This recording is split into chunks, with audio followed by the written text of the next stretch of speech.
share. Okay.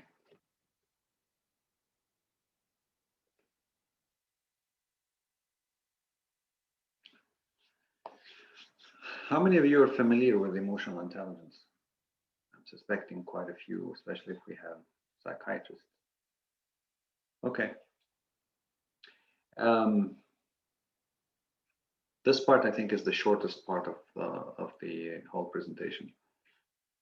When tackling burnout, I spent about a year and a half trying to figure out pathophysiology and what happened. And after that, I said, okay, what can we do? And it all started with a conversation that I had. My wife, she's a PhD in human behavior and counseling, and she's also been a coach for the past 17 years or so. So she teaches at one of the colleges, and they had a class in California, so we flew there. I was just there for enjoying the scenery and not doing anything. And there were 7 instructors. They're all one of the highest levels coaches, if you will. And I was the only one that didn't speak their language. And the head of the university at the college at the time, he turned around and says, "Naim, how do you do this?" I said, "How do I do what?" He says, "How do you go to the ER? How do you do this? How do you deal with all of this and then maintain your life?" And I said, "Well, that's easy. I just work in this world, but I live in mine." And then I can't tell you the conversation that sentence triggered among all those coaches.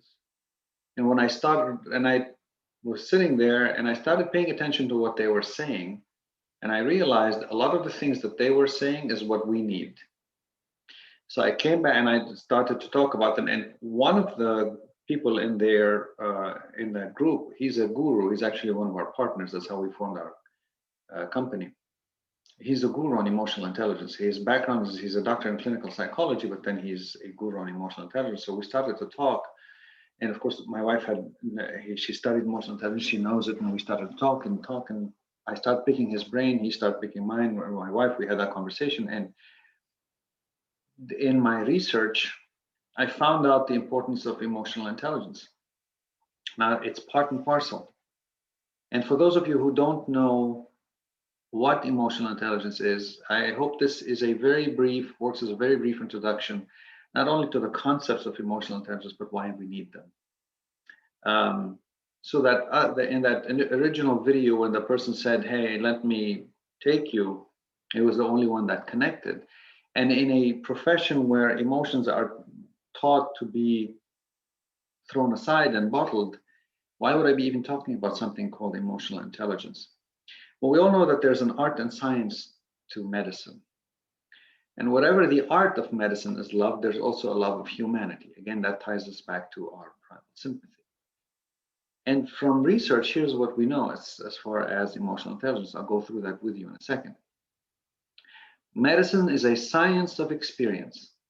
Its object is to eradicate diseases by means of remedies.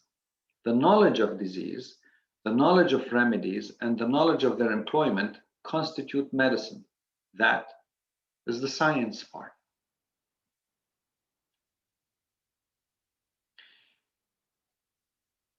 If it were not for the great variability among individuals, medicine might as well be a science, not an art.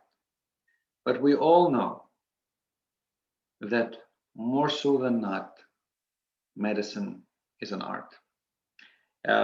Paracelsus was one of the forefathers of medicine. Up until if you follow the history of medicine, how it was taught and all the theories and how they came up with them, they were following certain pathways and certain line of thinking and educating. Then Paracelsus came to use a maverick. He says,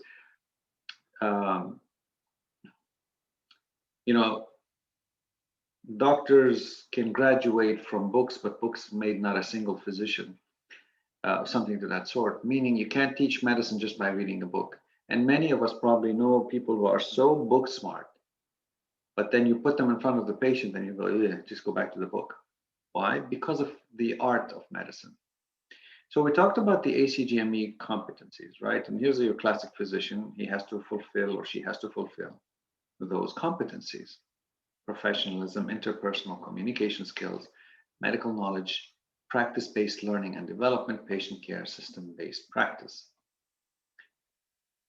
Our IQ is responsible for our hard skills. That is the science of medicine.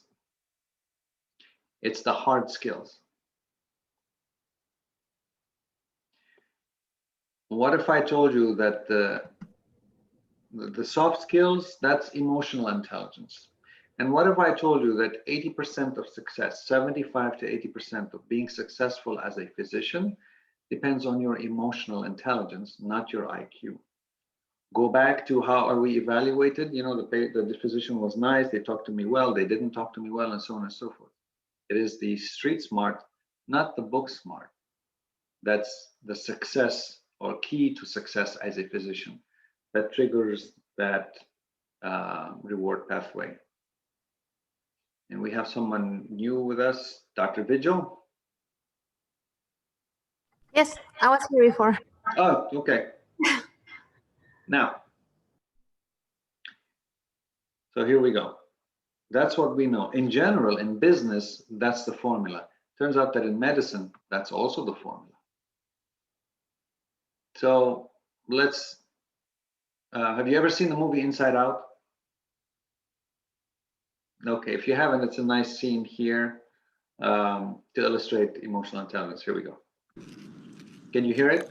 So, as it turns out, the green trash can is not recycling. It's for greens, like compost and eggshells. And the blue one is recycling. And the black one. Riley is acting so weird. Why is she acting so weird? What do you expect? All the islands are down. Joy would know what to do. That's it. Until she gets back, we just do what Joy would do. Great idea.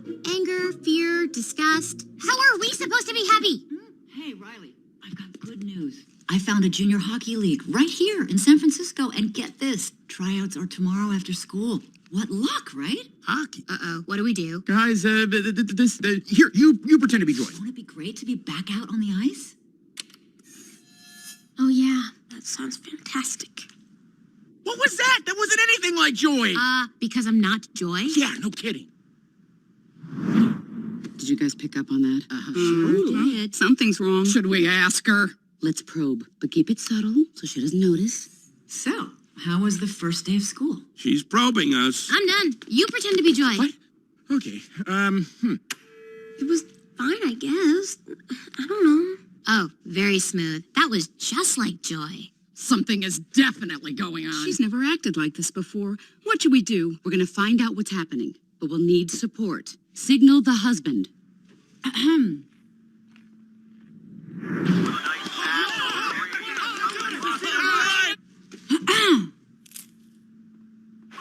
Uh-oh, she's looking at us. What did she say? What? Oh, sorry, sir. No one was listening. Is it garbage night? We left the toilet seat up. What? What is it, woman? What? He's making that stupid face again. I could strangle him right now. Signal him again. So, Riley, how was school? You gotta be kidding me. For this, we gave up that Brazilian helicopter pilot? Move! I'll be Joy. School was great, all right? Riley, is everything okay? Sir, she just rolled her eyes at us. What is her deal? All right, make a show of force. I don't want to have to put the foot down. No, not the foot. Riley, I do not like this new attitude. Oh, I'll show you attitude. No. Stay happy! What is your problem? Just leave me alone. Sir, reporting high levels of sass. Take it to DEFCON 2. You heard that, gentlemen? DEFCON 2. Listen, young lady, I don't know where this disrespectful attitude came from. You want a piece of this, Pops? Come and get it! Yeah, well... Here it comes. Prepare the foot. Keys to safety position. Ready to launch on your command, sir. Just shut up! Fire! That's it. Go to your room. Now. The foot is down. The foot is down. Good job, gentlemen. That could have been a disaster. Well, that was a disaster. Come, fly with me, Gachinya. Okay. So what'd you notice? Other than it's a funny clip, what you notice? They portrayed the man as having like no emotional intelligence. He did Dan not. Yeah, did not pick up on what's happening, right? Because he was thinking about hockey. Sorry? Because he was thinking about hockey. He missed it. He missed it. Do you think that he would probably be able to see it even if he wasn't thinking about hockey? Notice who was occupying his middle seat? He's always thinking about hockey. Yes, but who was in the middle seat? See, the one in the middle seat was controlling. Anger was little, or rage or whatever. It was the red person. It was anger. Anger was calling the shots. On the other one, it was the blue one. And anger was to the side. Yes. So depending on which part of us occupies at that moment, two things. One, you really have to be able to read the person in front of you. And two, you better be able to know what's happening inside of you. And that is the definition of emotional intelligence. Because it's intelligence, it means it's an ability. And lucky for us, human beings, emotional intelligence, unlike IQ, it can be learned, it can be taught, it can be improved upon. So it's an ability to acquire and apply knowledge and skills. That's intelligence, okay? So I'm going to expand on that 3 more times. It is the ability to acquire and apply emotional knowledge and skills. Ability to acquire and apply self-emotional knowledge and skills. So you have to be able to find out who's occupying the middle seat now.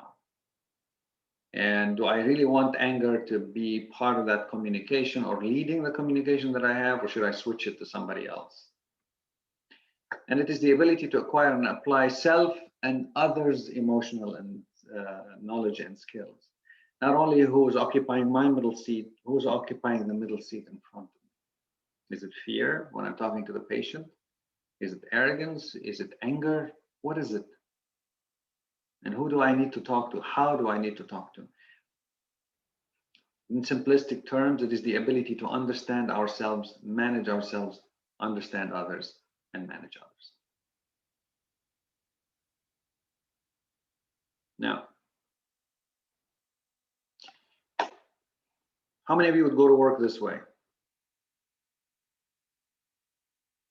That's a broken fib. How many of you would, and I'm going to add some gore to it. 2 of the bones are sticking outside. How many of you would go to work this way? Supposing you sucked it up, and what is the body's way of telling you don't go to work?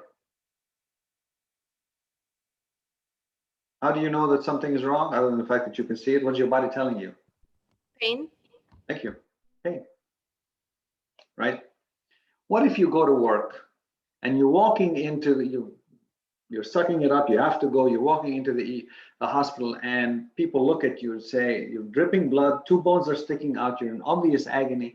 What would they say? My God, what are you doing? Are you crazy? Are you insane? You're coming to work this way? Don't move. I'm going to grab a wheelchair or put you in the wheelchair. Let's wheel you over to the ER. They'll fix you. They'll give you some pain medicine. They'll do something. This has to be fixed. Okay. How many of you go to the gym? Great. Olga, do you run? Do you do weights? A little bit both. A little bit both. Let's take your running.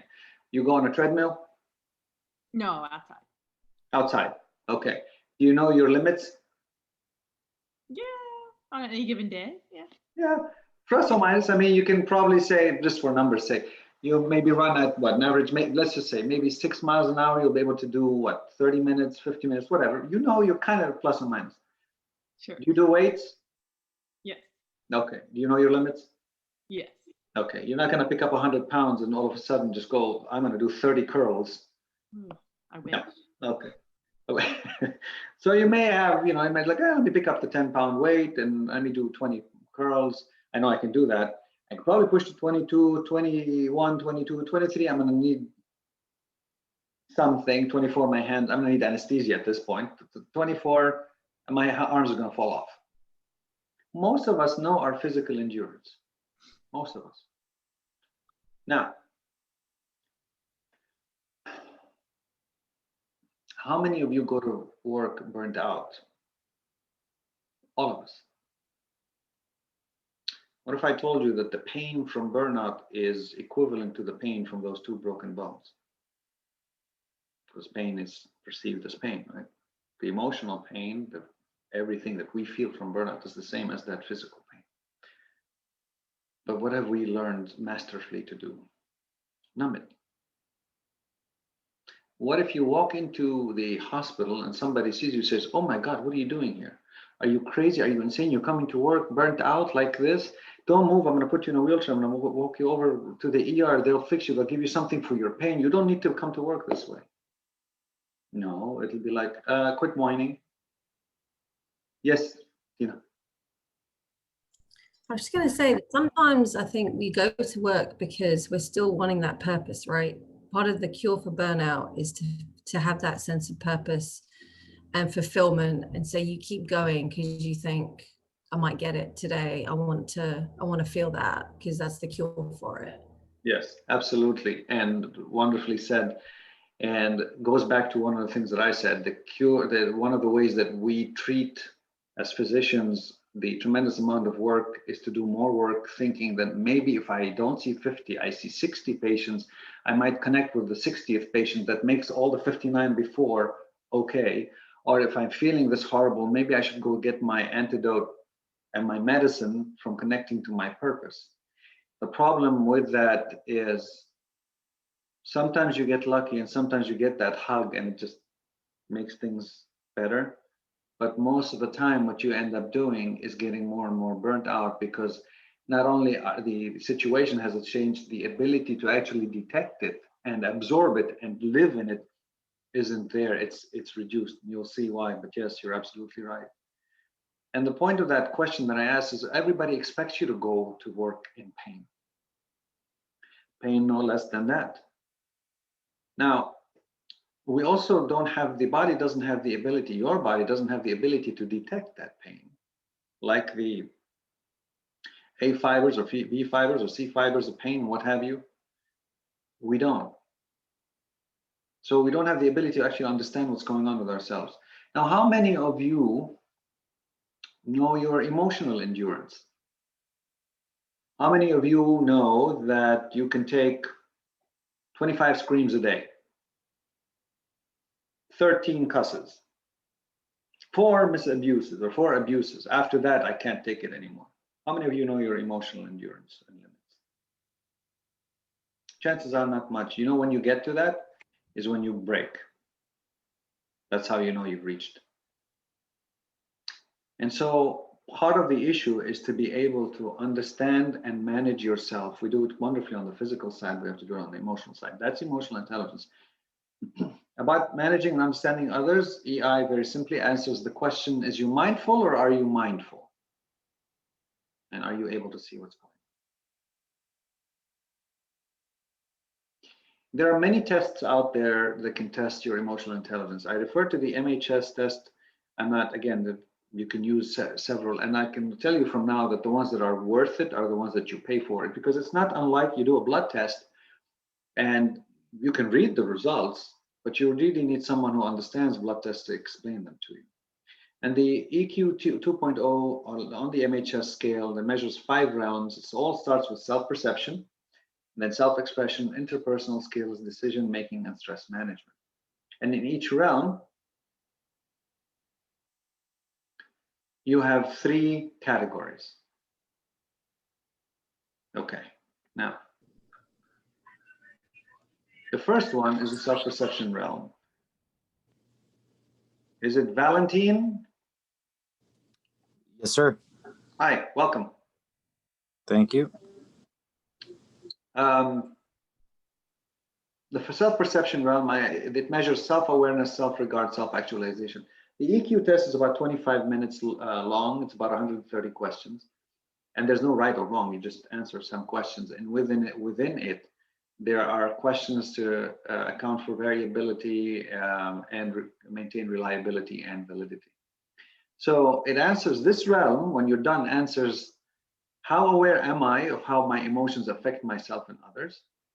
How confident am I? And am I constantly trying to improve? okay?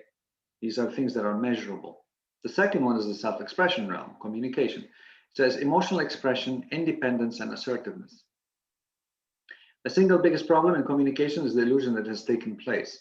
This cluster measures, can I speak appropriately about the uncomfortable experiences and emotions that arise during the workday? Can I make decisions autonomously? Can I defend my points of view in a non-offensive manner? And I tell you, if there was ever a test that can reflect really well who you are and how you function and your emotional intelligence, is this one. I was amazed.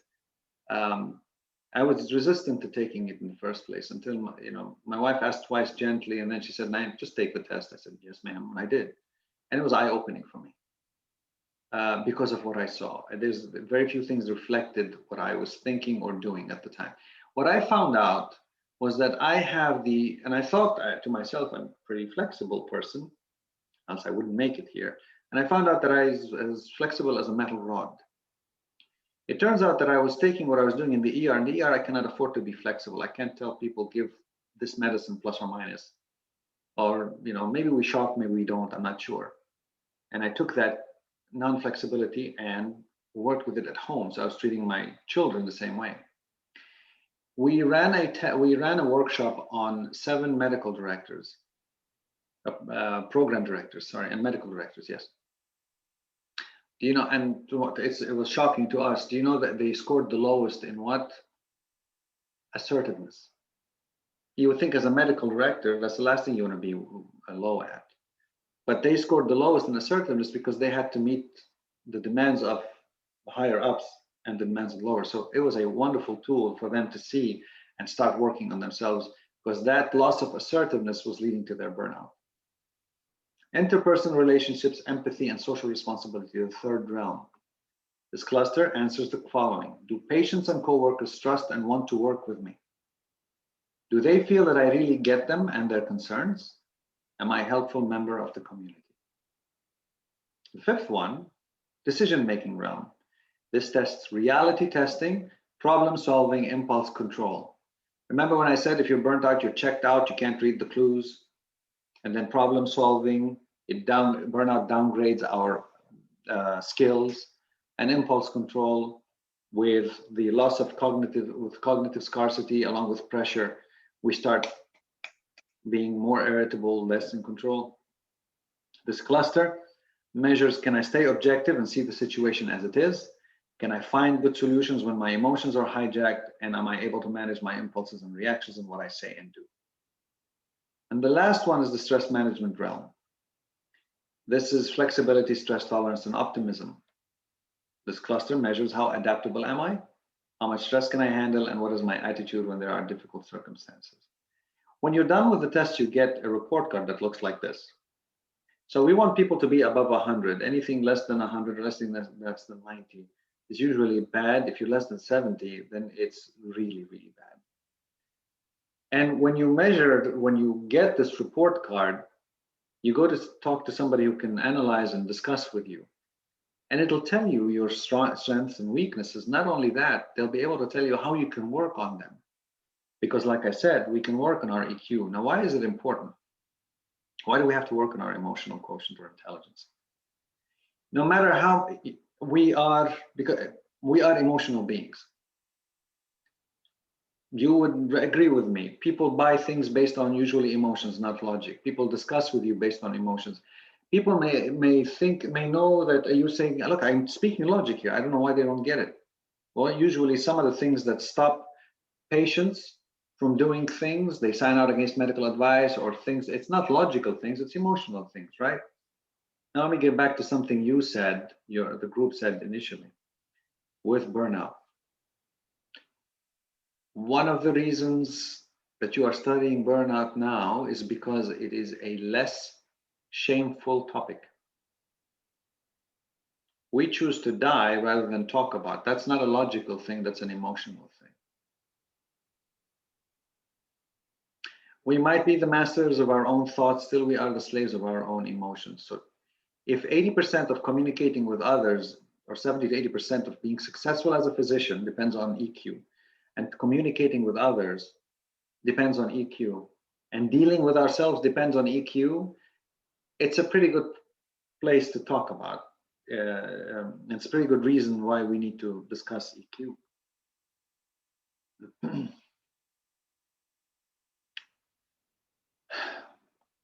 About 90,000 dissertations later and books and so on and so forth, here's what we know EQ is at the base of, or at the root of, or what you need for. You need EQ to build trust, for anger management, for stress tolerance, for developing empathy, for presentation skills, for assertiveness, for accountability, for flexibility, for customer service, for social skills, for communication, for change tolerance, for decision making, and for time management. Notice none of this is clinical medical skills. Where do all of these happen? Which part of the brain? The prefrontal cortex.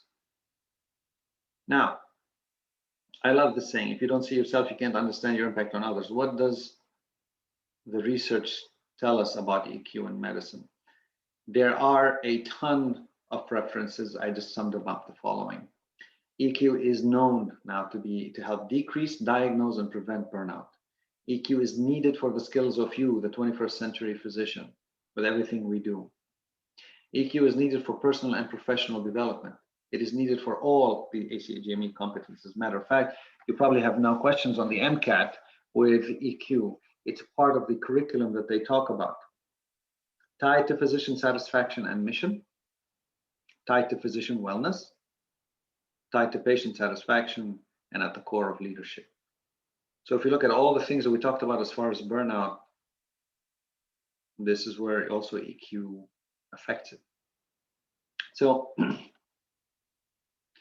and in the end, when the life went out of him and my hands could work no more, I left from that place into the night and wept for myself, for life, for the tragedy of death's coming.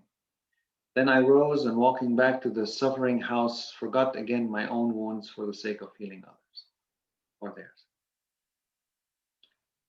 The problem when we hide our emotions, which are part and parcel of who we are, is that we change on the inside. And since the overwhelming thought process in medicine is that you show emotions you are vulnerable, or you show emotions you are weak, then we have been trained to hide them. And so if I'm going to have you help me build a revolution of showing emotions, celebrating emotions, knowing what to deal with them, I again have to beat it into your brains and go through the layers of training and practice that we have to change. And this is all the reasons why. Where do we start? Honesty, not with others, but with yourself. Honesty is the highest form of intimacy. If you cannot be so honest with yourself as to acknowledge that, yes, I have a problem, you won't be able to do much. We tell our patients, look, tell us, we're not going to judge you, tell us. I'll tell my patients that come in, they're not acting right. And I said, look, they'll say, look, doc, eventually say, I'm not going to lie to you. Yes, I did some meth. Okay, fine. If you're not honest with yourself, you really are not going to be able to diagnose what's the problem. And self-awareness involves deep personal honesty. It comes from asking and answering hard questions. So that's where we start. So moving forward, one of the questions you can ask yourself is, how honest are you with yourself? And that's, of course, a question just for you. And then we talk about emotional integrity. It refers to the courage in acknowledging your own true feelings and emotions, desires, needs, and wants.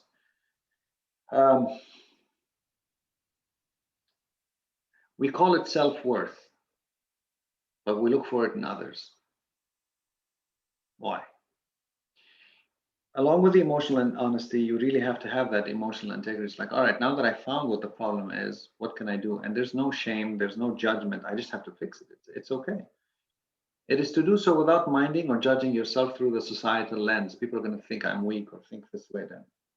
Yes, and that's why people commit suicide, because they don't want to be viewed in a societal lens differently. It's being so true to yourself that you are not worried about what others think.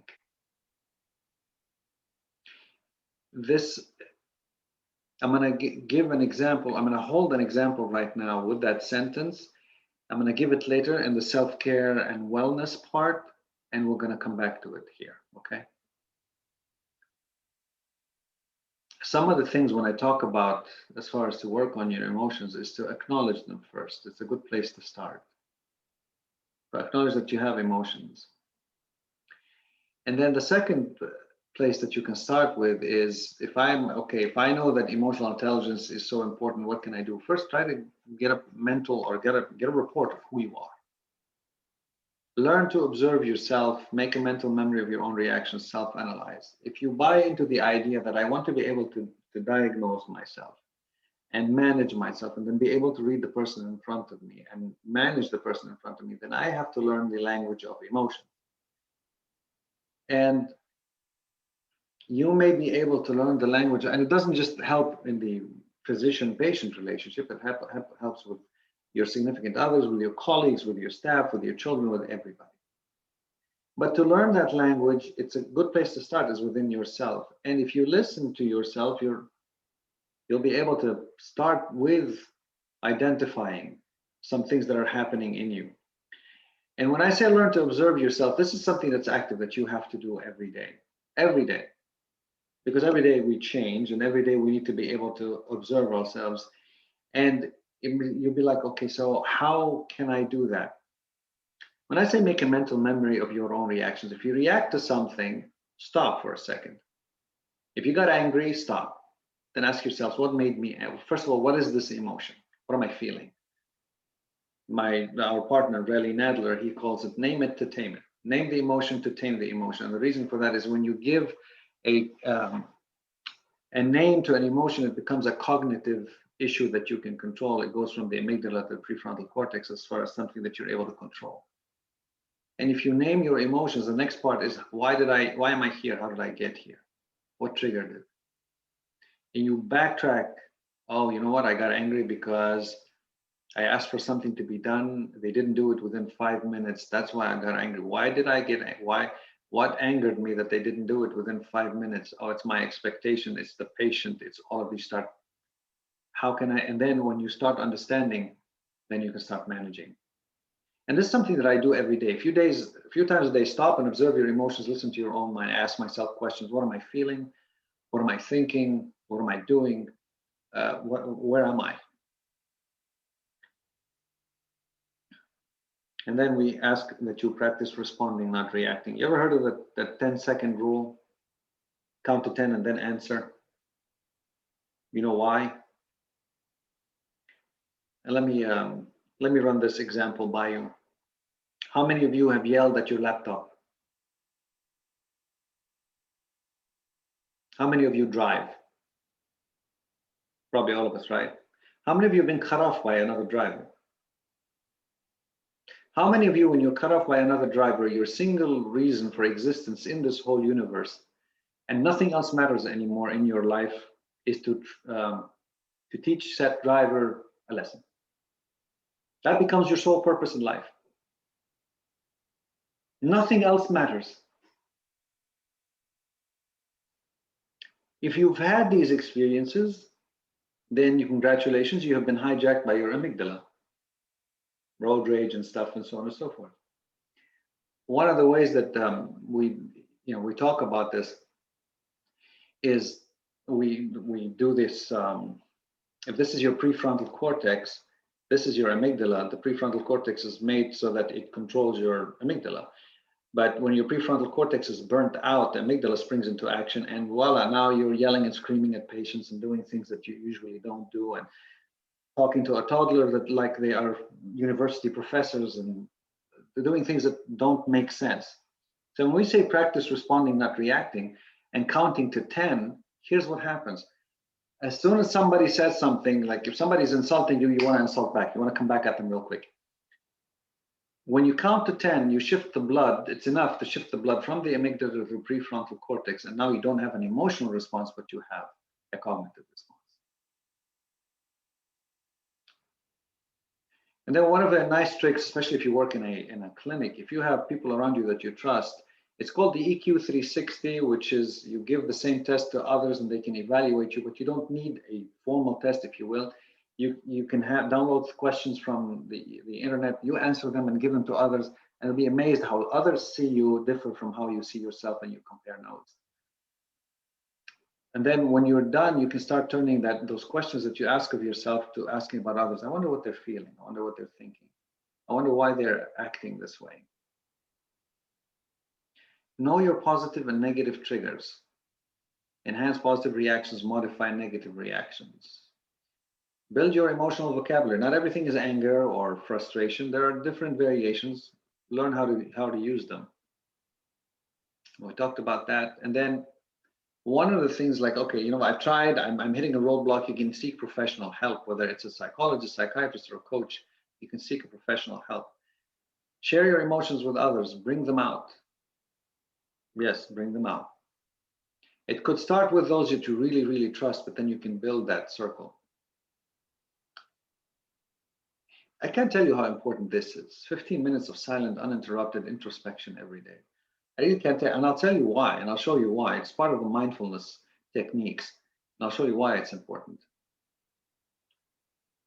And to make things even easier, if you divide your day morning, afternoon, and evening, just write them down, your emotions. You have to know yourself before you're able to control yourself and manage yourself. Control may sound like a bad word. And then do the same for others. So this is healthcare. It's complex. The 21st century healthcare is a complex beast. It's not simple. With emotional intelligence, we know what it does. That's what we need to be able to deal with healthcare. We know that through studies, data, and what have you. We know that. And when we are able to master or improve our EQ, we become that much more prepared and successful as 21st century physician. It's a requirement now. It's not a luxury. We have to have these skills to be able to not just survive, but thrive. And I don't think you would be shocked if I told you that amongst all professions, the professionals with the least amount of EQ are physicians. Why? Because we're trained to take those emotions and not listen to them. Yet we are here because of primal sympathy. You see the paradox? Long before you were physicians, you were emotional human beings. Long before that, there was so much enthusiasm because you're able to help somebody. The art of medicine has its roots in the heart, Paracelsus. That is your strength. This is where the strength of the physician lies, be he a quack, a homeopath, or an allopath. He supplies the perennial demand for comfort, the craving of sympathy that every human sufferer feels. We may not know the answers all the time. But you know what? If you go back to why you joined medicine, like I told you, I don't think there are many people out there that know how to care for people and connect like we do. I don't.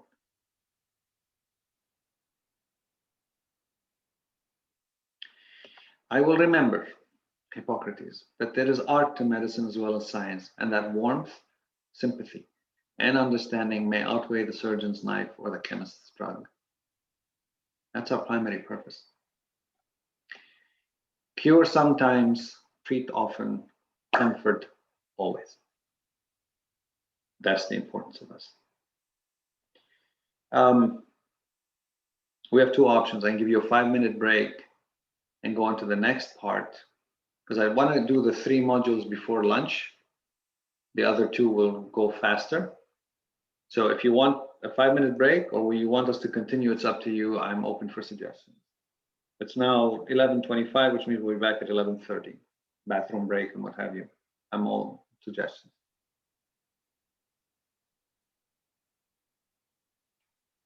Okay, nobody has a suggestion. All right then. Let's push forward then.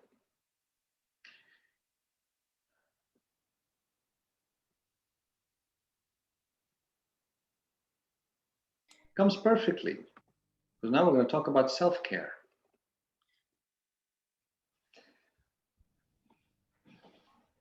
I was just going to make a comment. Yes, Tina. The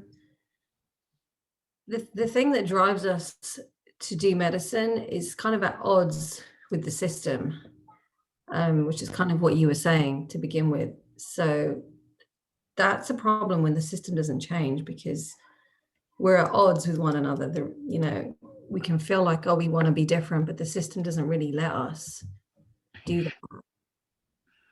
What part in specific? You tell So me. like, for example, like wanting to really connect with your patient, but yet you still do have to do the EMR. You won't get paid unless you fill in all those things that they want you to do. And so you have 15 minutes with the patient, say outpatient psychiatry. We want to connect, we can't. And so we can still remember that's the reason we went into medicine, but yeah, our hands are kind of tied if we're going to work in the system. How do you change that? So Tina, let me take this moment of 5 minutes. Let's go through something, you and I, if you don't mind. And that's, you know, like I said, that's one of the things. Don't expect the system to change. We're going to have to change the system. So I'm going to throw this problem back at you and for everybody. So say you have 15 minutes to see the patients and you have to do the EMRs and so on and so forth. Okay. Well, the way you're practicing now does not allow you to connect with the patient like you want to connect, correct?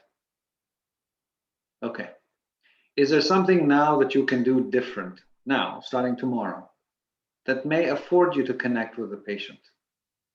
Anything? Now, this question is for you, for anybody. Given the parameters you said, you have 15 minutes, you have to do the EMR and so on and so forth. Is there anything that you can do now that allows you to connect? See less patients. You can see less patients. That will impact your pay. And also you are being monitored because they expect you to see 30 patients. But one thing is to see less patients, yes. Could be just one patient a day, and that adds a minute to all your encounters. What else can we do? If we could all hire a medical scribe, that would be ideal, but unfortunately, very few of us have that luxury. So medical scribe, that's great. That is great. What else can we do?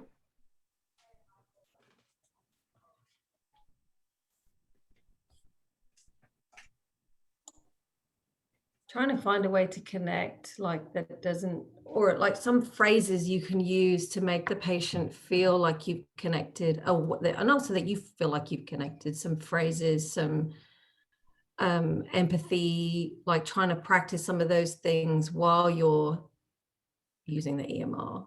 Excellent. Like what? Give me an example. You know, something like reflection. Oh, I hear what you're saying. So it sounds like you felt like this. When you're telling me that, it makes me think that this was really difficult for you. That kind of stuff. And to connect back to the patient, what do you need from the patient? You as a physician, what do you need from the patient? Again, need.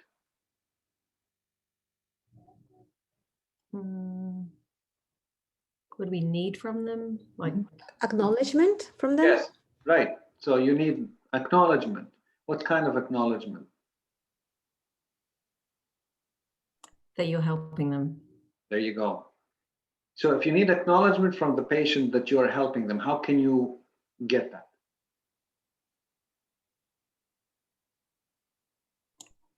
You test out some theories and ask them, like, you know, like you're reflecting on what their problem is and back to them, and they say, yes, that's right. Or you do something and you ask them, how was that? Or you see them get better, you see them progress.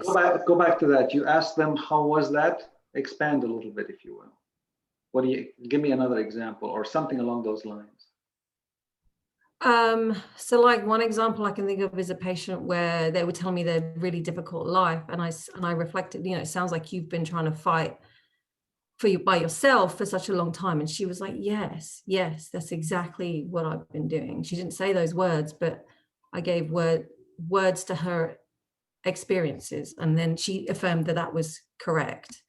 So she gave you a verbal cue and a behavioral cue that you got it, that you connected, that you got her, right? Could there be something even simpler that you can do that confirms that the patient acknowledges you?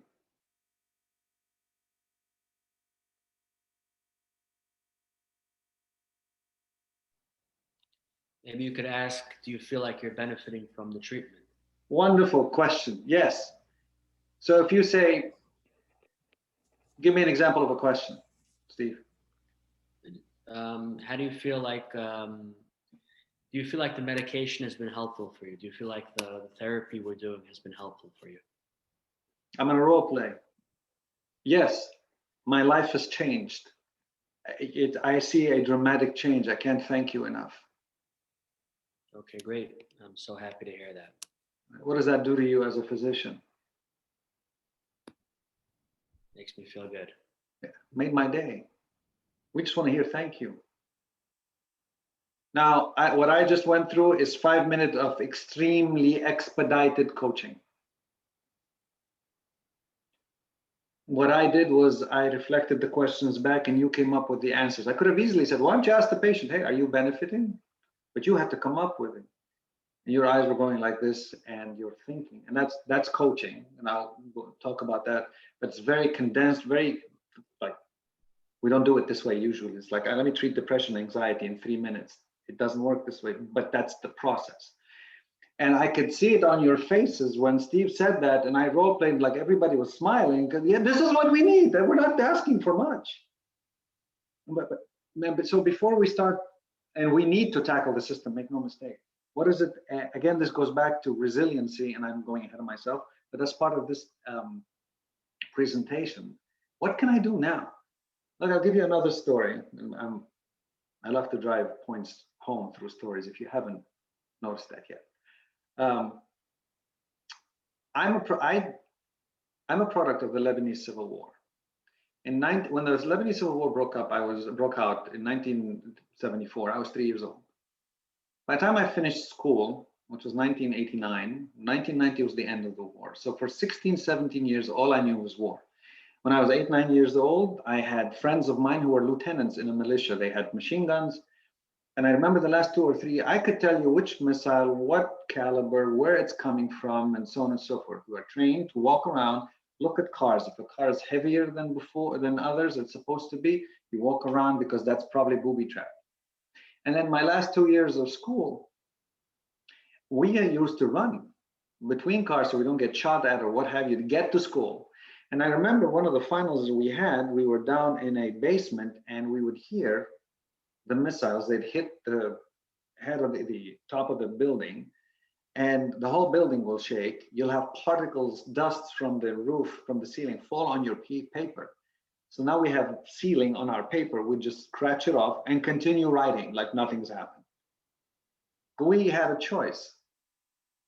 Nobody's stopping the war. I can just sit there and say, woe is me, or I can fight and continue to move forward and control what I can control.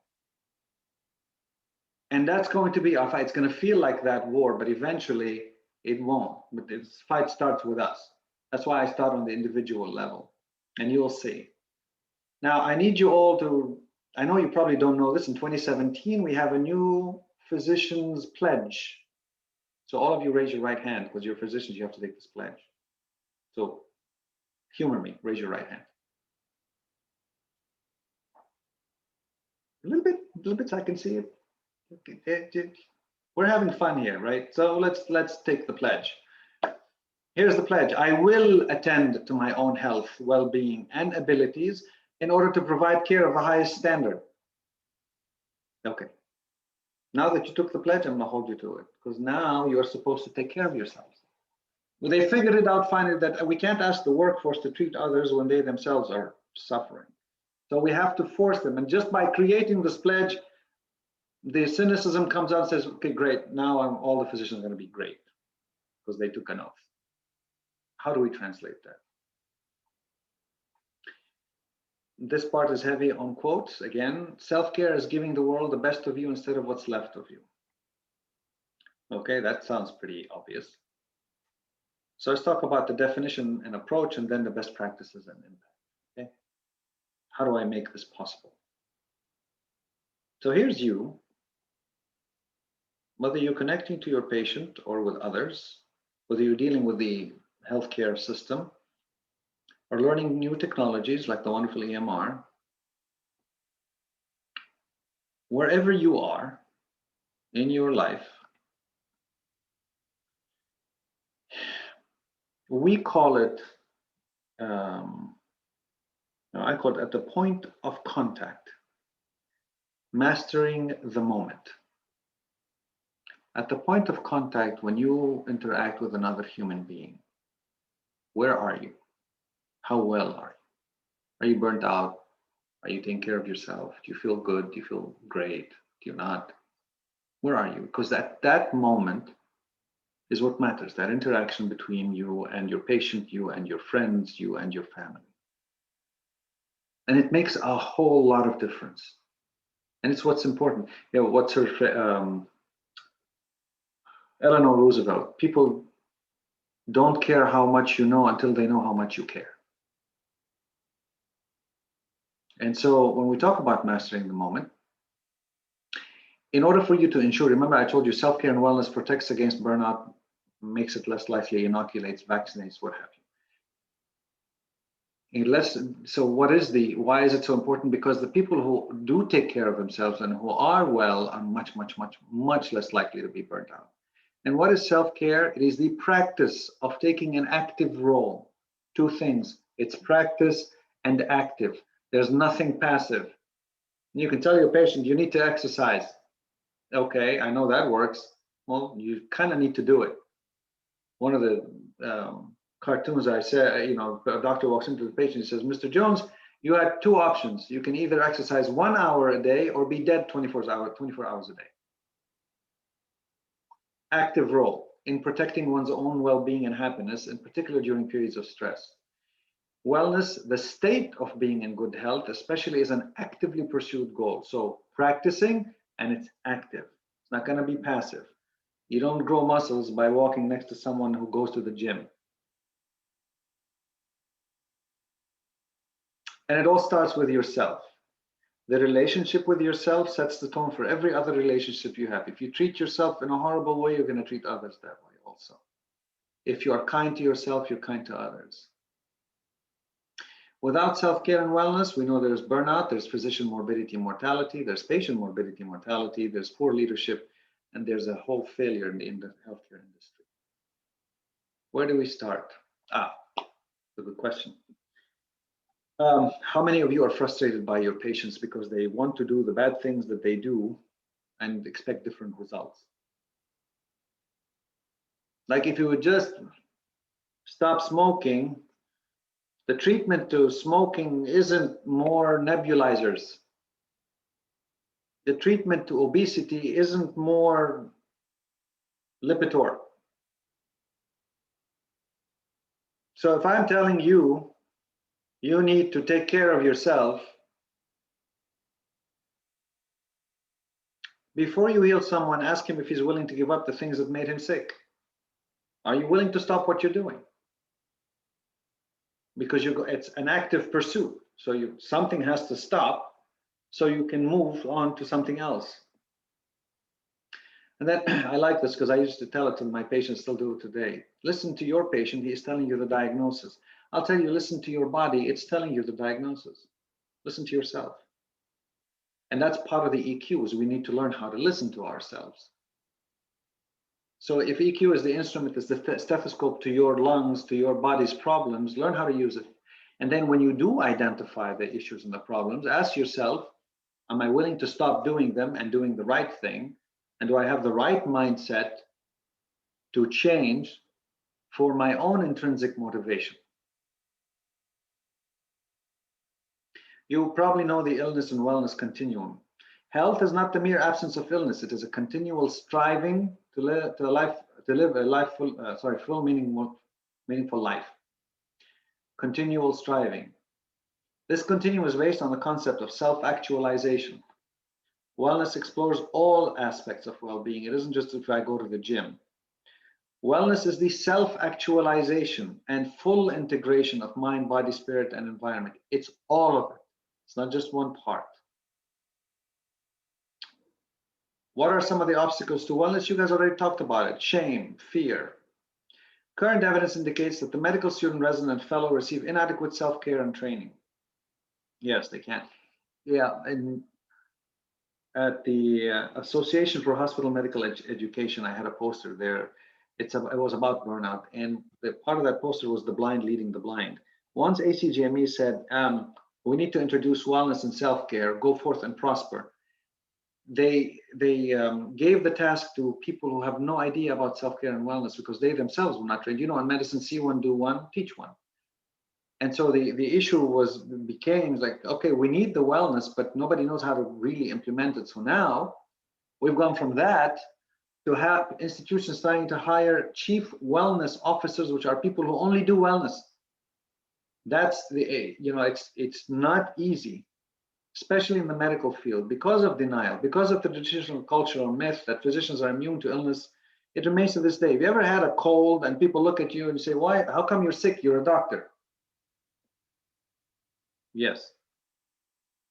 Physicians worry about their reputation in their community and among their peers. Not enough support systems. If you are burnt out, where do you go? What do you do? Like, who do you call? Any institution, major institution, you'll have ethics hotline. You get, certain things that immediately they're there. There's no burnout hotline. There's shame and fear. Denial, as I said, and responsibilities and time constraints, which I love that part. I'm gonna harp on it. And it's not in our DNA, training or thought process. It's not. It's probably starting to change. One of the things that they tried to say is like, let's limit the week to an 80-hour week or what have you as far as residency training. Well, that didn't work because residents stayed beyond that. And we also know that it showed a little bit of an effect, but not as much as desired. We cannot leave our patients. We cannot leave our work. And you know what's physician date night? That goes to Dr. Vigil. Physician date night is Saturday night between 8 o'clock in the evening and 2 o'clock in the morning. It is the highest spike in EMR use. That's where physicians finish their charts. We have to do that. So what's the secrets to successful wellness? I'm going to give you some secrets. We're going to make you well. First, at the heart of wellness, self-love, self-compassion, and self-care. What is self-love? I think it's pretty evident. Having a high regard for your own happiness and well-being. Love yourself. Not sacrificing your well-being and taking care of your own needs. And not settling for less than you deserve. These are wonderful concepts. The issue is, how do you practice those? And it starts off by, I'm going to do it. I don't know how it looks like, but I'm going to do it. Self-compassion. Let me give you that example that I told you that started off in the emotional intelligence realm and now comes to you. Have you ever made a mistake that nearly cost a patient their life? I have. Have you made a diagnosis that harmed the patient or took a step? I have. If you've made a mistake, what's the conversation you have in your head when you make a mistake? How hard are you on yourself? How much do you berate yourself? How much do you say you're stupid, you're ignorant, you shouldn't have done this? Maybe you shouldn't be a doctor in the first place. What do you think you do? You nearly killed another human being. Is that why you became a doctor? Do you really want that? Do you think you're up to that responsibility? You must have been careless. What were you thinking? You were right. You were not thinking. Now, for the sake of exercise, supposing your best friend made the same mistake. What would you tell your best friend? You'll say things like, don't worry, it happens to all of us. It's okay. You're a great physician. We all make mistakes. It's a tough thing, but we all make mistakes. We're human. And it's to be expected. We'll pull through this. That sort of thing, right?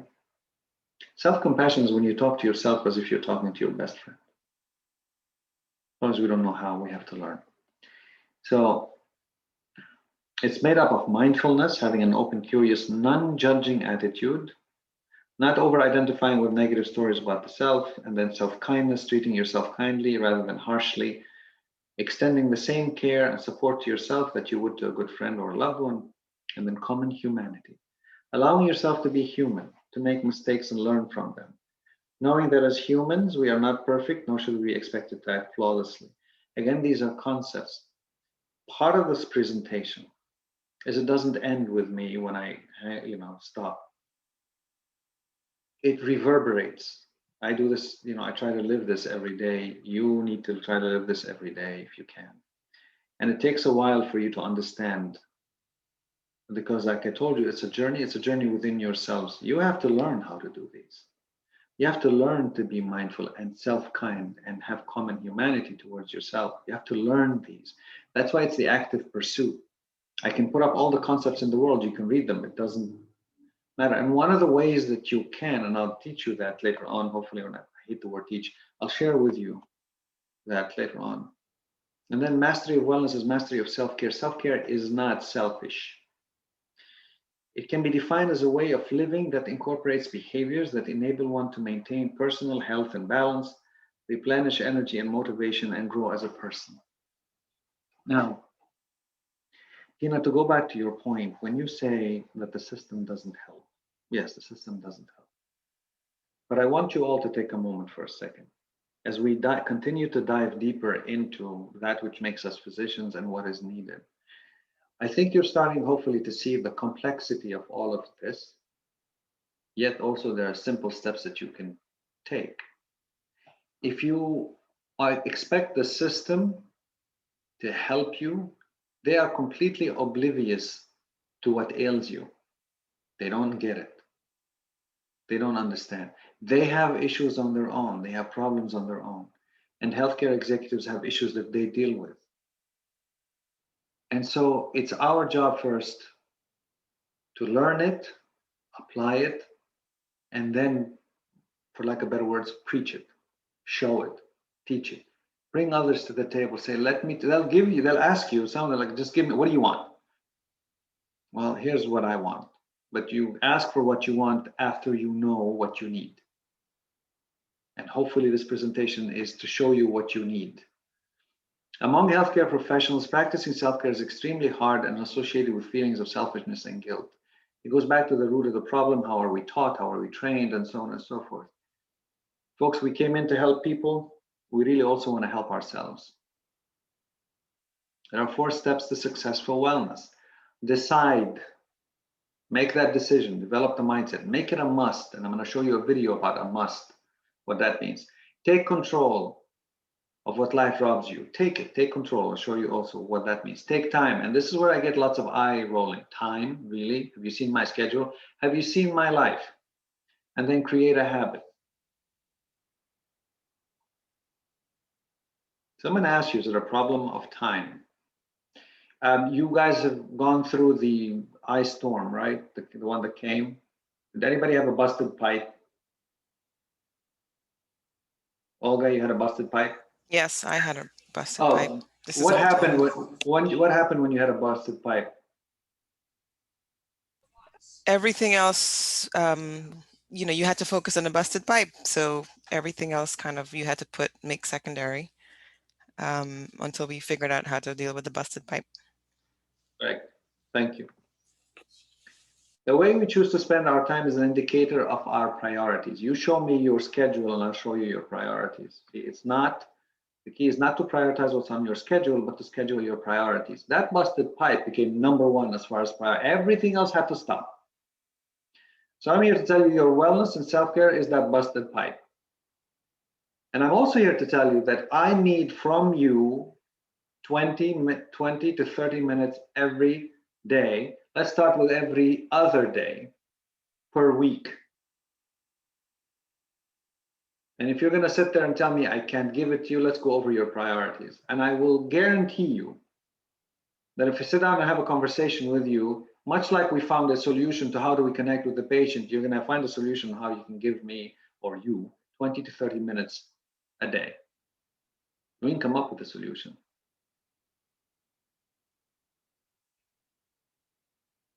You all probably know the stages of change. And one of the things that you have to do is figure out where you're at, right?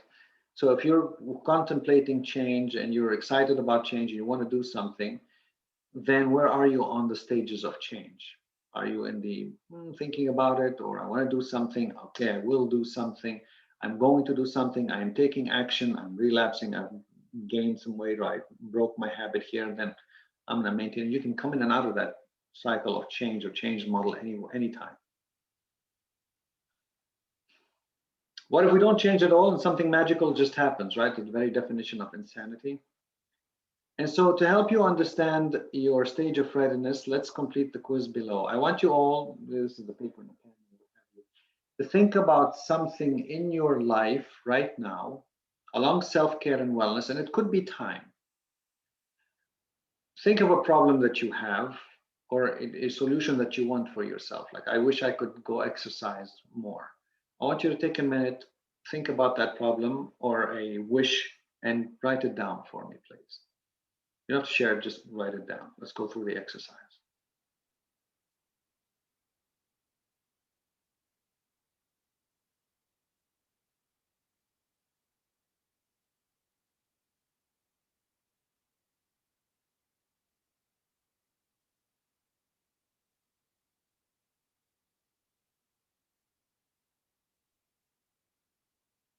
Is everybody wrote down what they want? Is there anybody who hasn't done yet? Wonderful. Now, you write down the goal or behavior I want to address. First is, write it down, okay? Second, my reason for wanting to change this behaviors, my reasons are. Why don't you write down your reasons? Why do you want that? 2 to 3 reasons are fine. Even 1 reason is okay.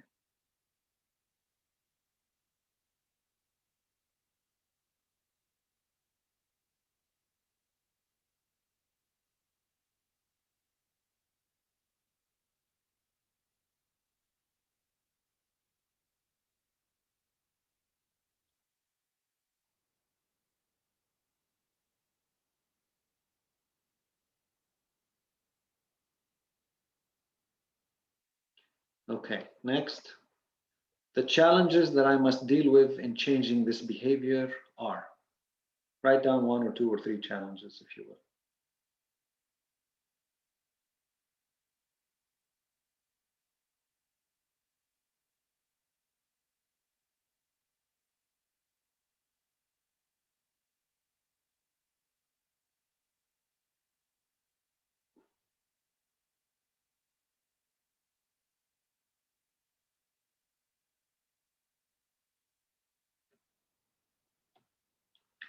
My strategies for dealing with those challenges are: take 1 challenge, just 1. If you wrote down more than 1, that's fine. Take 1 challenge and write down 1 or 2 strategies to deal with that challenge.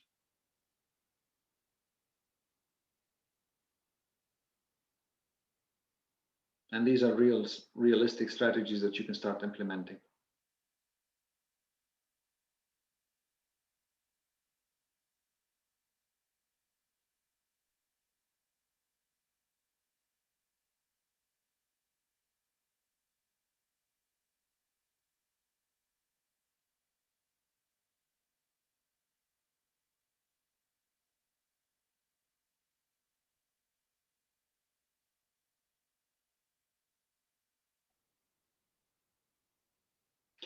Write down a goal for next week with respect to this behavior, the strategy, the behavior you want.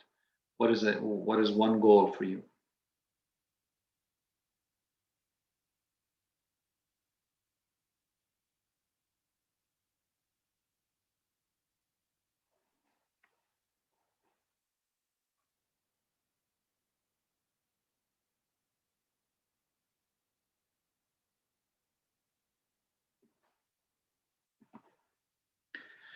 Now, rate yourself. My readiness to change this behavior, where do you think you are? I won't do it. I can't do it. I may do it. I will do it. Where do you think you are? That goes back to that change model.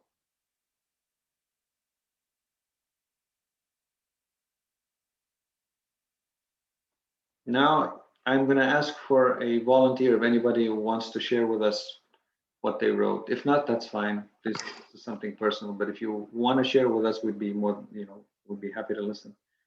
Do I have a volunteer? Again, if not, don't worry about it. I could share. Great, Steve, go ahead. Thank you. So for my goal, I wrote down I would like to exercise more regularly. Motivation, I know exercise is very helpful for my mental and physical health. And the main challenge of overcoming it is that I don't enjoy doing intense exercise, and I have a lack of desire, or I don't know how else to describe that. The way of overcoming this, I could find more enjoyable ways of exercising, or I could just push myself through my resistance. A goal would be to exercise 3 times a week, and my readiness is I may do it. Okay, wonderful. Thanks for sharing, Steve. You mentioned something. You said you don't like to exercise by yourself. I just don't enjoy exercising. I don't enjoy running or, doing real intense exercise. I don't enjoy it. Okay. And I have to push myself to do it. But you went back and you said the reason you want to do it is because it's great for your mental and emotional and physical health. So you know it's beneficial for you, but of course you don't like to do it. Yeah, afterwards I feel better. I feel good. But I mean, the anticipation is unenjoyable. I don't enjoy getting on the treadmill or getting on, starting the run. Okay, and so something that you're saying now is also interesting, is because I know the benefits. I love how it makes me feel after I'm done. My problem is to get to actually doing it. To get on the treadmill, I mean, that I'm dreading the whole process of getting on the treadmill. But hey, if I can go through that after I'm done, I feel great. So your problem is to get to the point of the treadmill and actually starting to do that. What's one thing else that you can do that helps you bypass or alleviate that getting off the couch and going to actually do it? Is there something there that can help you? Other than I need to push through this, is there something else? I don't know. Sometimes I think maybe buying one of these expensive equipment might be the answer, like a rower. Guilting myself to exercise is not going to do it. It'll soon be a place for towels and stuff to hang clothes. Is there something else that you can think of that's going to help you with that dreaded period between getting off the couch and actually getting on the treadmill? Because apparently once you start, you're okay. Something. Schedule it. Put it in your schedule, like you might brush your teeth. You're gonna, that's your time to do it. What about you, Steve? What do you think? I mean, if I would have thought of it, I would be doing it already. Okay, again, I'm going to go through that exercise with you. How much have you thought about it? I've thought about this a significant amount. I think this has been something that I've thought about a lot. Okay, so you obviously have a block there, correct? Like something stopping you from thinking of something, correct? So let me stop there and shift with you somewhere else. Do you have an activity that you actually enjoy doing? Yeah, I like walking on trails in nature. That's something that I enjoy much more than aerobic exercise. But I think that aerobic exercise, running, is more beneficial for me in a way. What's different for you when you walk outside?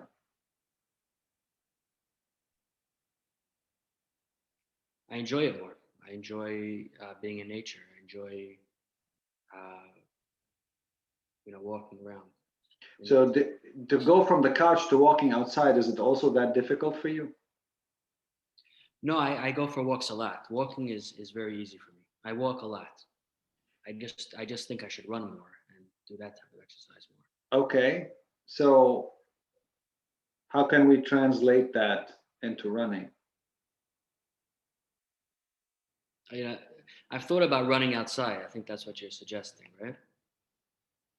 I'm not suggesting, I'm asking you, because this is all about what you think. Yeah, it doesn't appeal to me so much, running outside. So running outside doesn't appeal to you, but walking outside appeals to you. Okay, so you see how you're getting into the root of the problem is not only do I hate being inside, I don't really like to run. No, that's it. That's definitely it. Is there any other exercise, and yes, walking counts, but is there any other exercise that you can do that you can enjoy that's helpful for you?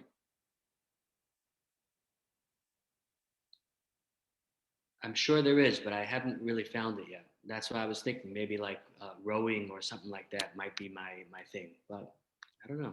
It's possible. Yeah, and so I'm gonna stop here. These these questions, again, the probing questions, so to speak, they are to get to the point where you bypass why you're not doing it.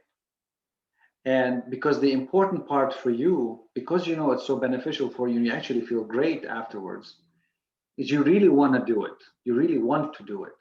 And you enjoy, it's just that to get to that point. And so your challenge isn't the exercise itself, it's how do I get to that point? Because you have some exercises that you enjoy doing, great. And then you have to get to that point. And if we had a longer back and forth, you probably would come up with solutions that you can implement. And I am so grateful that Tina shared something with you. Tina suggested that you schedule it, like brushing your teeth and so on and so forth, correct? And I'm gonna keep Tina's suggestion and I'm gonna show you where that fits later on. But these are the questions, these are the hard questions that you ask yourself. You keep asking, you don't stop asking until you come up with a solution that you know you can implement. That's the challenge of our self-care and wellness. And if you want to know why I'm pushing you to do this and why you need to push yourself, if you forget about it, go back to the suicide rate, go back to the burnout rates, go back to what's happening to you, go back to the very essence why you joined medicine, go back to why it's important you're doing all of this. You'll connect back to your intrinsic motivation. That's when you need it. And that's why I told you burnout is going to wear you down. And if you're going to fight through this, this is a very small example of all the challenges that you might think are coming your way. But once you develop that technique, once you have that mindset, like, you know, whatever comes my way, I don't care, bring it. I really don't care. Whatever comes my way, I'm going to find a way that I can sustain. Then that's when we start to see the change, not just within us, but everybody around us. And that's as a leader, that's when you show it, that's when you demand it. And if people see you doing that, they're going to do it themselves and they will have no excuse. But that's our challenge, really. So let me talk about that resilience and wellness and strategies for coping and mindfulness. What's resilience? I'm pretty sure you all know it. It's not the strongest of the species that survive, nor the most intelligent, but the one most responsive to change. And if you go back to that quote, life doesn't become easier or more forgiving. We have to become more resilient. Well, resilience is easy to talk about. If you have a moment right now, this is a very nice Nicholson-McBride resilience questionnaire. Okay, well, let's go through this. It's a 12-question questionnaire. I need you to score your own resilience. So take a moment. 1 is strongly disagree, 5 is strongly agree, and somewhere in between you are there. Or actually, you know what? It's 12:05. It's something you can do at home. You have access to these presentations. Here's the grading scale. Whenever you are done, you can find out how resilient or not resilient you are. Okay, just for sake of brevity.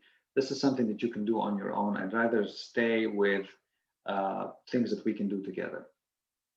What are some things that you can do as far as resilience? Connecting with others. Connect. Talk, connect. If you have a group, you can connect with each other and talk. And for the purpose of that, let's do this right now. I want one person to describe resilience for them. I'm going to start calling out on people because you get to get the most out of this activity. Somebody describe resilience for me. Val, are you there? Oh, Val is not there. Okay. How about Jordan? So resilient, I guess, is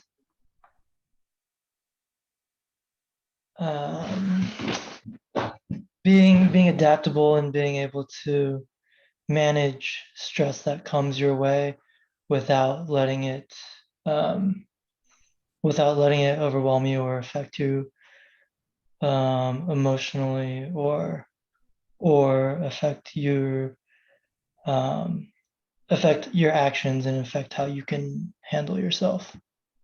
So wonderfully said. Thank you, Jordan. Can you give me one activity that you do that helps you be resilient? I do try to practice meditation and prayer, and I think that helps with resilience. Excellent. Wonderful. Can you tell me a little bit more? How did that help you when you said meditation and prayer? What does that do?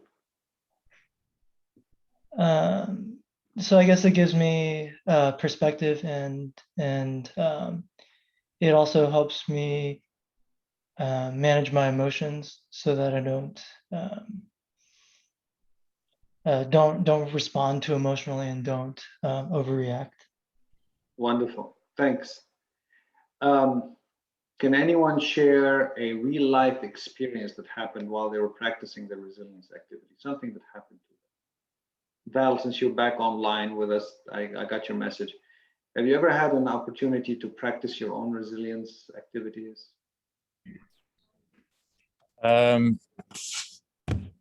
Absolutely. I mean, for what it's worth, I think we practice that every day.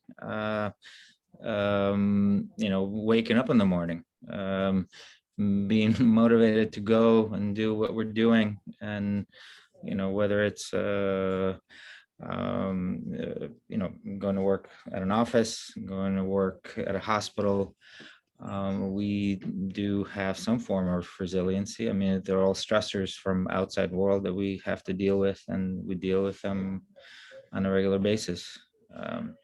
Is there anything in particular that happened to you that you noticed was like something that you did? Any particular, whether it's an interaction with a patient that tests your resolve or resilience, or something from higher ups or something?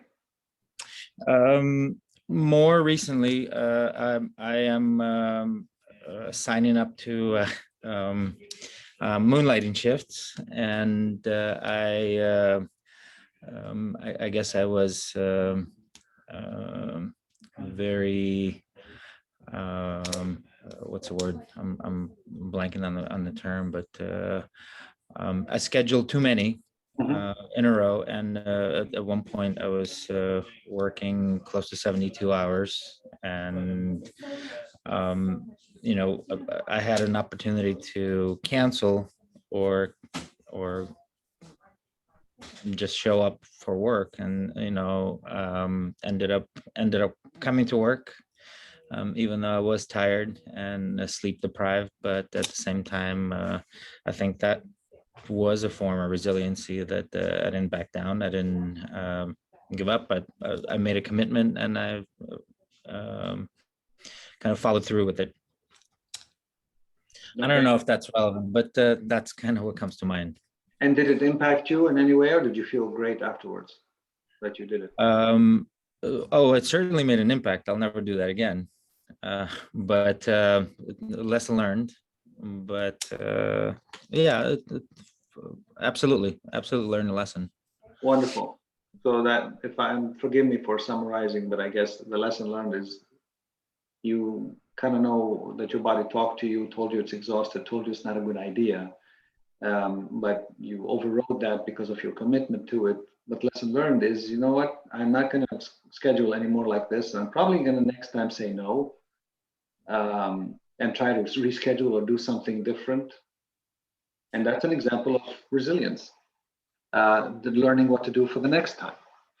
And I'll tell you that, again, we took a group of physicians, we sat them down, and we had them talk about their strategies. And initially it was difficult for them to start talking, but once they started talking, you think they were quiet in any way, shape, or form? And they learned so much from each other. And they learned so much about themselves. So when you connect with each other and you start talking about that, moving forward, if you are leaders, if you have a clinic or you're part of a group, if you're looking for change, Tell them, look, this is what I suggest. And you can start with 1 or 2 or 3 people. More will join because of the benefits. All right, let's have 30 minutes where we can talk with each other, or an hour, or share a story. And you will see what that does. And that's one of those concrete steps that you can make. Anybody else wants to share a quick story about their resilience and something they did? I shared with you the story about the war in Lebanon. That's something that we had to do. But anybody else have something to share real quick? Yeah, I can share. It's Omatola. For me, one of the key activities that I do to improve my resilience is run. So I was sort of listening to Stephen. Interestingly, for me, running is like a meditation. It's like an active meditation. So if I could only get out a couple of times a week, it really helps. And it has to be solitary for me. So for me, if I have been having more and more stress and more pressure and maybe feeling a little bit out of control, a little bit unhappy with life in general, I usually make sure that I'm back on track with my running. I mean, I do pretty compulsively try to run 2 to 3 times a week. And the biggest challenge has been the scheduling of it. So I put it on the schedule, like at the beginning of the week, which day I'm going to run, which day I'm not, that kind of thing. And that has helped a lot. So once I've had my run, the world seems to be a better place in general. So I can then approach problems a little bit more logically. So for me, that's been very, very helpful. Thanks, Omatola. So what you heard from Omatola is self-realization, self-actualization. I need to run. Self-realization. I know what makes me feel better. I need to schedule it. That's my priorities. And then I'm going to do it. Self-actualization is I'm going to do it and I feel better. So this is kind of a wonderful example of something that we all could do, and that helps. Imagine if we had the time to listen to everybody here, how much we would learn from each other. And I'm sorry that we don't, but I could talk about this with you guys for the next 7 days. Now, as far as resiliency, also what helps is connecting to purpose. If you ask yourself a question every day, why are you a healthcare provider, and try to connect to purpose, like we were talking about, Tina, then that helps. Like, I'm here to make a difference. I'm here because I want to help, and I'm going to look for that. What gives you the greatest pleasure in your work? And if your work is not offering it because it's not directly there, go seek it. Like, ask the patient, has this been helpful? Are you benefiting? Do you feel better? Yes, thank you. Oh man, that just lights up my brain. What describes success at work for you? If you don't know what success looks for you, how would you know it, even if it hits you in the face? So success for you could be the thank you from the patient. Success for you could be the hug from the patient, something. Whatever makes you feel successful, seek it. What boosts you most in work? If you know what's going to make you uplifted, do it. Seek it. Again, it's an active pursuit. And what helps you to fulfill your purpose? And if you have time as a constraint, you figure something around that. You know how long it takes to ask a patient to get that pleasure from them, that fulfillment? Probably 30 seconds, not even. And here comes my serenity prayer, one of the best examples of resilience activities. You know the serenity prayer, God grant me the serenity to accept the things I cannot change, the courage to change the things that I can, and the wisdom to know the difference. You've heard that prayer before? In 1989, Stephen Covey, one of the great motivational speakers and coaches, if you will, he wrote about the 7 habits of highly effective people, powerful lessons in personal change. And he talked about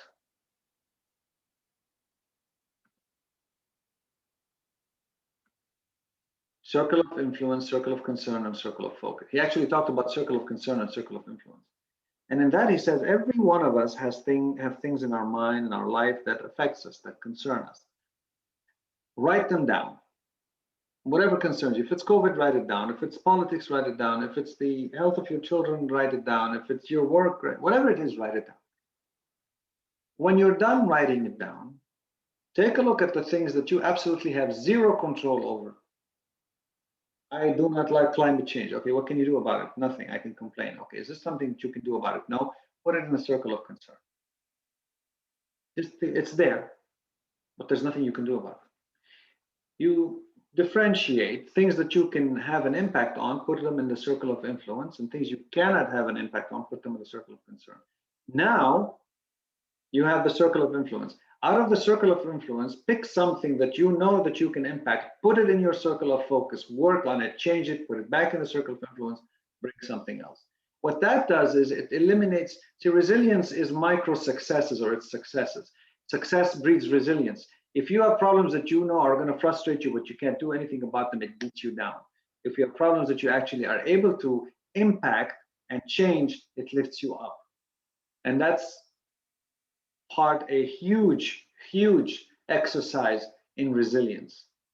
And much like everything else, that's one of the things that you can practice yourself, you can practice on others. People are complaining in the clinic, you come down and say, all right, what are your concerns?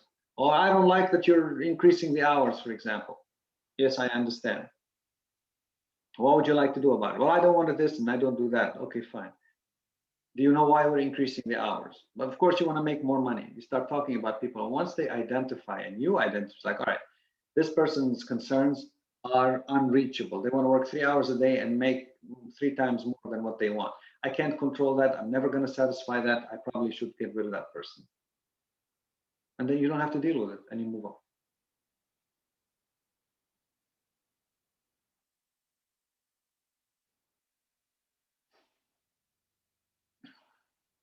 This is along the same things. Health is a state of mind. Wellness is a state of being.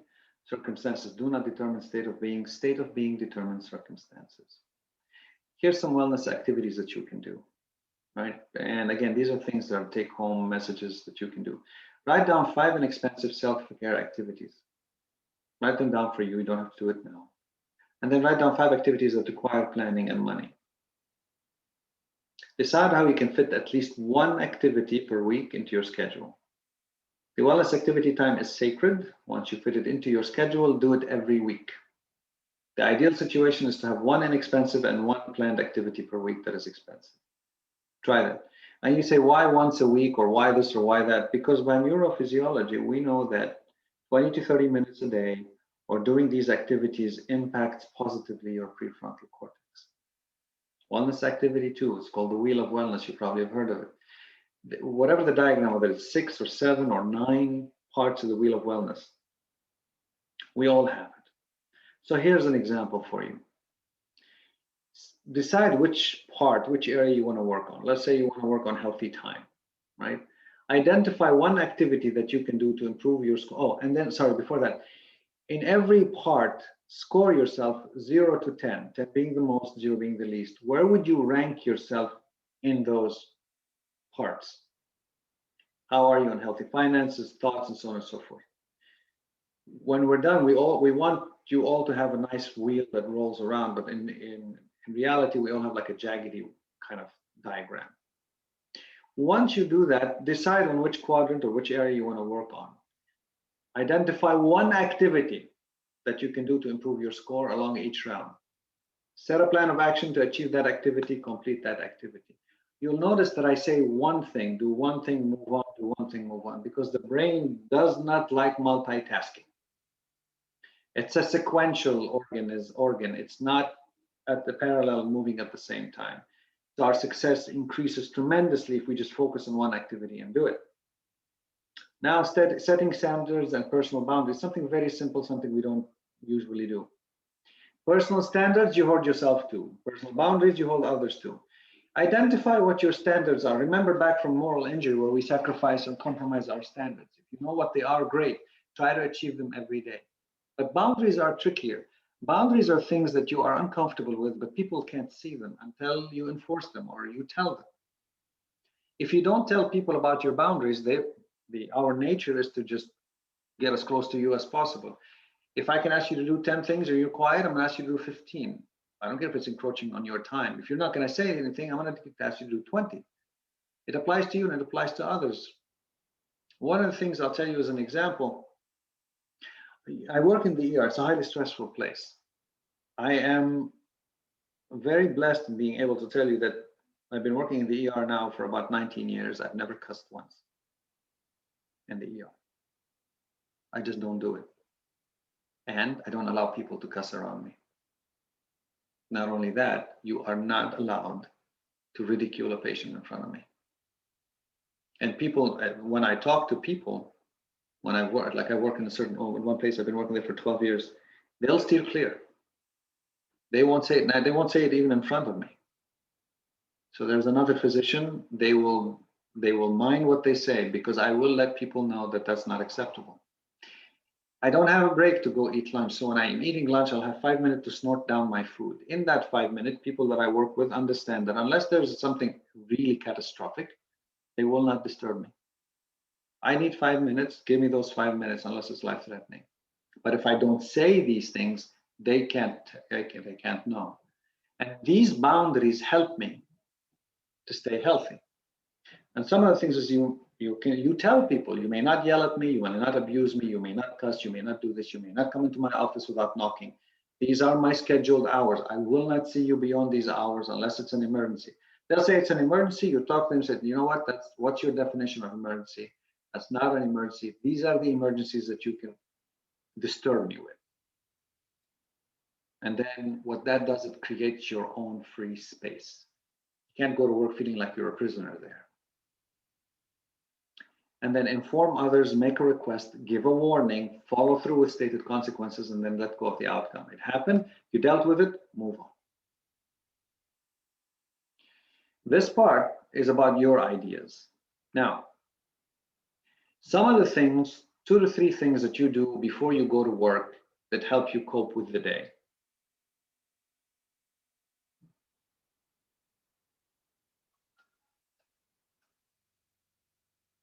Dr. Naik, Sapna, something you do before you go to your endocrinology fellowship that helps you deal with the diabetics and hypothyroids or hyper. So on a daily basis, I think just taking the time to make myself a coffee in the morning, as simple as it is, just having those 10 minutes to have a cup of coffee does help me just sort of get the day started. And something that I've done, our clinics are so busy, so it's not always possible, but in between a patient, I think just taking 30 seconds to just sort of reset, you know, it also does help me throughout the day just because it can get really busy in the clinics. How do you reset? I hate to say, but I guess my day is very coffee focused, but maybe just coming back, taking a sip of coffee. Okay, so coffee helps you mentally, emotionally, physically, but it's your way to escape, and now it's you and the cup of coffee. That works, that's your way. And what happens if you don't get to make your coffee, or you don't have that break to connect with the coffee cup? What happens to you? Honestly, it's so variable day to day that I think also making sure that that is not something that I need to keep going. So if I don't get to do it between every single patient, it's okay. But I think just keeping perspective that knowing it's half a day, I will, have a short lunch break in between and then back to it again in the afternoon. So it's really just setting your expectations. Yeah, and I should also add, the reason why coffee plays such a big role is because I have a little baby at home. So half the time I'm sleep deprived. Otherwise, I'm not a coffee maniac. Okay. But this is something that you do, and you set the expectation. You say, all right, if I don't get that cup of coffee, I am not going to run around like an addict needing her fix. I'll be okay. But that's setting your expectations. Let's see. Olga, what do you do in the morning? I have 2 toddlers, so usually I get up. Yeah, usually I get up way before everybody and purposefully sit down with. We have 2 big labs that like to sleep all day, so I purposely get up early enough so I can have some alone time with them, like just 10 minutes in the morning, even if it's dark or light. We go for a little walk or sit down or something. But yeah, that's wonderful. It helps tremendously. But that's something you do. You've learned to do. Morgan, what's something you do in the morning? Well, I do a combination of things. So the coffee is important for me, and the other thing I do is I always will turn on some sort of news. So I like to be up to date on everything. So I'll have news on, and then I may read a little bit about financing or some kind of life skill that I want to work on, because I feel like physicians are a little delayed with some basic skills that everyone else learns. And so I try to shore up some of my weaknesses in the morning, and that kind of gives me an overall positive vibe to move forward with. And the translation of that is you're actually giving yourself time and improving upon yourself before you take care of everybody else. Okay. And some of these things you all talk about are what's in the literature. And it says, where is it?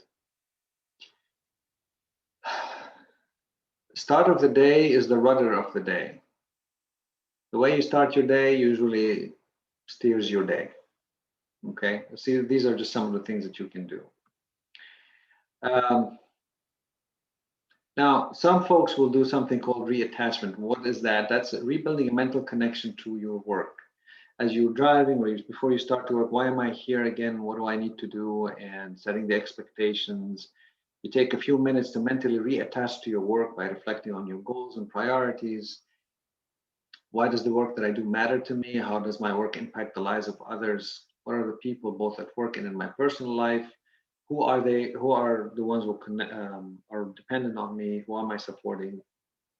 What would I like to focus on today? And these become second nature to all of us if you practice them. And they do an amazing thing to our brain when we do all of that. Now, something that you do during work. Steve, something that you do during work that helps you cope. Sometimes in the middle of the day, I'll do mindfulness meditation for 5 minutes. Beautiful. Wonderful.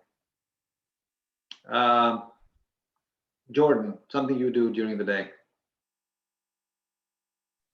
I mean, I just try to take breaks when I can. What do you do in those? What do you do in those breaks? If I can eat a snack or go to the bathroom or whatever it is, just kind of unplug from everything for a second. Yeah, we had a program director. She's a GI director, and she says on the days of colonoscopy, she doesn't drink water. Why? We said she does because she doesn't have time to pee. So if you go to the bathroom and to eat a snack, it's to give yourself a little break. Do you make it a point, or if it comes, it comes. If it doesn't, then it doesn't? I mean, being in the OR, we don't always get that choice. So it's just, if I can, I try to fit it in. Is there something in the OR that you can do that helps you while you're in your own environment? I mean, just when things are moving slower, you can slow down your own pace and take time to. Okay. All right. To take care of the patient and get the work done, Yeah. Just taking things slow when you can. Slowing things down, believe it or not, is a very, very, very good, very powerful tool. Tina, something you do.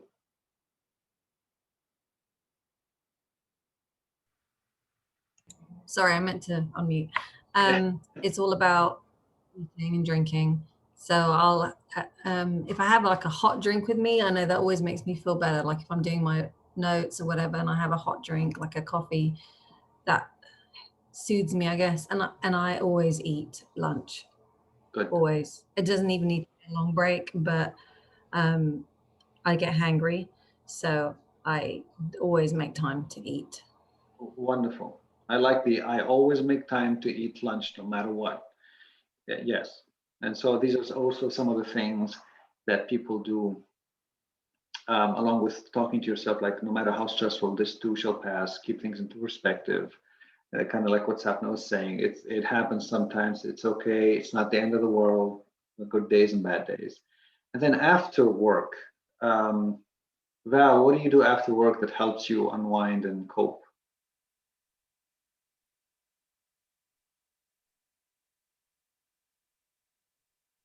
I think Val has takes them a while to connect. So Omatola, what do you do after work other than running? We know that.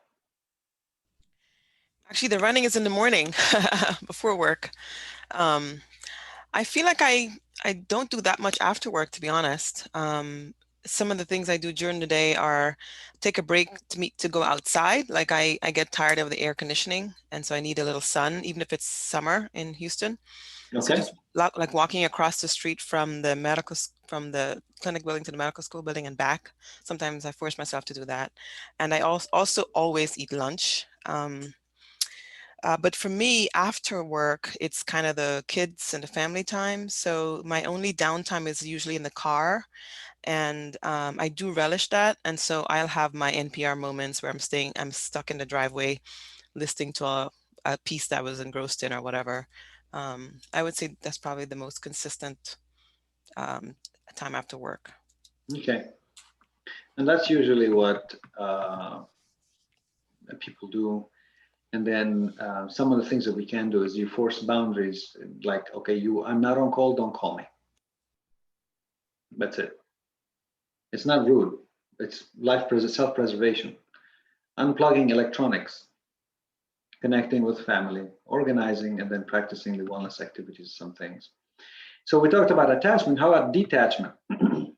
It's difficult because of technology. People can find you no matter where you are. It's not a beeper anymore or a phone, home phone. No, I was not at home. You got a cell phone, we can find you. And then social comparison, you're on the website, you take a look and you see what people are doing and how they're rating you and you're rating to others and so on and so forth. And then it's your responsibilities. Your patients don't stop being sick when you leave. Here's something interesting for you. So consequences of burnout from the American Medical Association: working too many hours, 3% increase each additional hour you work.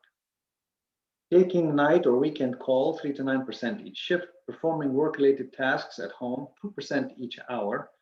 Having a work-home conflict, 200 to 250% risk of burnout. Let that sink in. How many of us have a work-home conflict?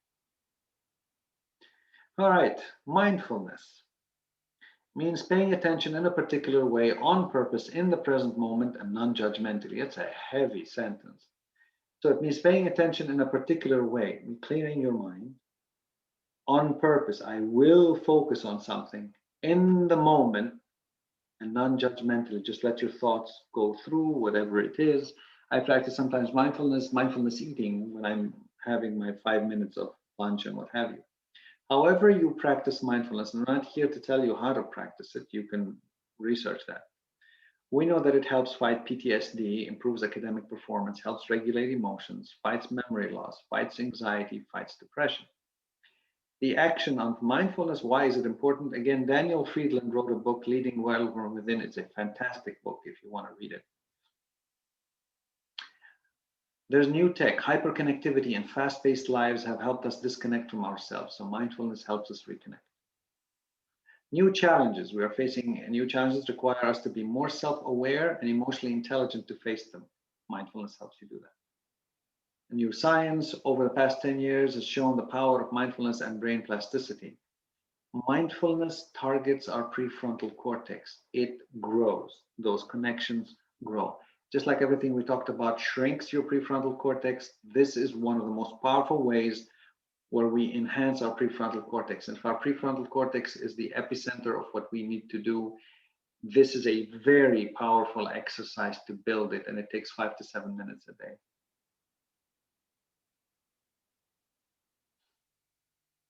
A wise physician once said, the best medicine for humans is love. Someone asked, what if it doesn't work? He smiled and answered, increase the dose. That goes to yourself also. If you don't make time for your wellness, you will be forced to make time for your illness, and we talked about time. So keep that in mind, please. It's 12:35. Do you want 45 minutes? Do you want to be back here at 1:15, enough for a lunch break? Okay. All right, 2 more modules and we're done. Any questions so far?